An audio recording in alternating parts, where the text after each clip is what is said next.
اب ارشاد فرمایا ہے کہ ہنالک دعا زکریا ربہ، یہی موقع تھا، یعنی جب انہوں نے وہ حکمت دیکھی، وہ معرفت دیکھی، وہ اللہ کی بے مثل عنایتیں دیکھیں، تو یہی موقع تھا کہ زکریا نے اپنے رب کو پکارا۔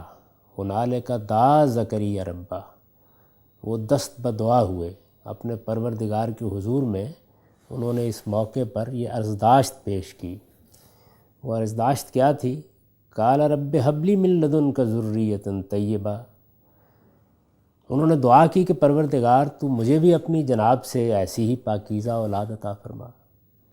سیدہ مریم سے جب وہ متاثر ہوئے اور انہوں نے دیکھا کہ اللہ کا کیسا کرم، کیسی عنایت ان پر ہے، ان کی ماں کی دعا ان کے حق میں کیسی مقبول ہوئی ہے، اللہ تعالیٰ نے کس طریقے سے ان کو پروان چڑھایا ہے، اور اب یہ دین اور معرفت کے بارے میں کیسی باتیں کرتی ہیں اور کس طرح کی عنایتیں میں ان پر دیکھتا ہوں، ان کو دیکھ کر انہوں نے اپنے پروردگار سے یہ دعا کی کہ ایسی ہی پاکیزہ اولاد عنایت ہو تو مجھے بھی عطا ہو جائے۔ انک سمیع الدعا، یقیناً تو اپنے بندوں کی دعائیں سننے والا ہے۔ انبیاء علیہم السلام کی جو دعائیں قرآن مجید میں آتی ہیں، ان میں یہ اسلوب عام طور پر دیکھنے کو ملتا ہے کہ اللہ تعالیٰ کی کسی صفت کا حوالہ دے کر وہ اس سے مدد مانگتے ہیں، اس کے حضور میں اپنی عرضداشت پیش کرتے ہیں۔ تو یہاں انہوں نے یہ کہا کہ اللہ تعالیٰ دعاؤں کو سننے والا ہے، خطاب کر کے کہا اپنے پروردگار کو کہ یقیناً تو اپنے بندوں کی دعائیں سننے والا ہے، میں بھی تیرا بندہ ہوں، اور یہ عرضداشت میں اس موقع پر آپ کی خدمت میں پیش کر رہا ہوں۔ فنادتہ الملائکۃ وہو یصلی فی المحراب،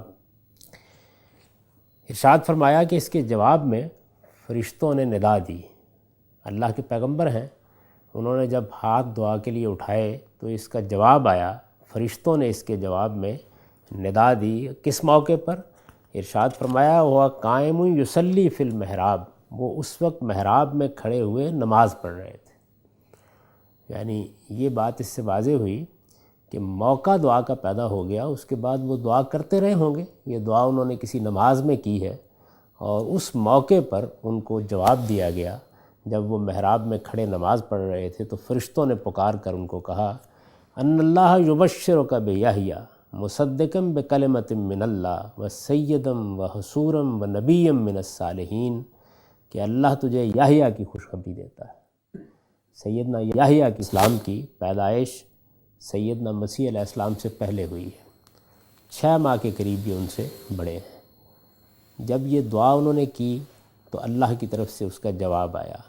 اس میں یہ بیان کیا گیا کہ فرشتوں نے یہ ندا دی، اور کئی جگہوں پر بھی یہ اسلوب اختیار کیا جاتا ہے، لیکن جیسے ہی ہم آگے بڑھیں گے تو معلوم ہوتا ہے کہ واحد کے صیغے آ گئے ہیں، یعنی یہاں تو فرشتوں کا ذکر ہے، تو اس سے یہ بات خود بخود واضح ہو جاتی ہے کہ اگرچہ یہ معاملہ تو فرشتوں کی طرف سے ہوا، لیکن اس موقع پر فرشتے ان کے سامنے نہیں آئے، یعنی ایک ندائے غیبی ہے جو انہوں نے اس موقع کے اوپر سنی ہے۔